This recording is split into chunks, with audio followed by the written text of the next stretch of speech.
ਬੀਬੀਆਂ ਪਰੇਸ਼ਾਨ ਆ, ਚਿਹਰੇ ਤੇ ਛਾਈਆਂ ਪੈ ਜਾਂਦੀਆਂ।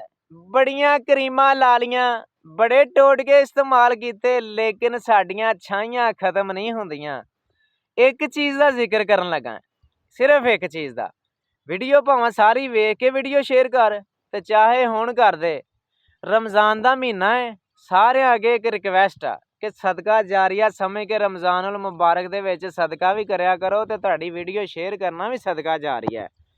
ਐਲੋਵੇਰਾ ਜੈਲ, ਜਿਹਨੂੰ ਕੁਵਾਰ ਗੰਦਲ ਕਿਹਾ ਜਾਂਦਾ ਹੈ, ਤੁਹਾਡੇ ਚਿਹਰੇ ਤੇ ਦੱਬੇ ਦਾਗ ਪੈ ਗਏ ਆ, ਤੁਸੀਂ ਉਹ ਹਫਤੇ 'ਚ 3 ਵਾਰੀ 4 ਵਾਰੀ ਲਾ ਲਿਆ ਕਰੋ। ਇਹਦੇ ਨਾਲ ਤੁਹਾਡੇ ਚਿਹਰੇ ਤੇ ਛਾਈਆਂ ਖਤਮ ਹੋ ਜਾਣਗੀਆਂ, ਦਾਗ ਆ ਦੱਬੇ ਆ ਖਤਮ ਹੋ ਜਾਣਗੇ।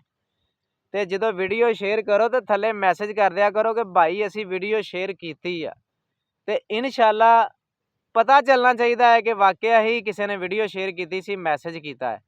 ਬਹੁਤ ਸ਼ੁਕਰੀਆ ਸਾਰਿਆਂ ਭਰਾਵਾਂ ਦਾ।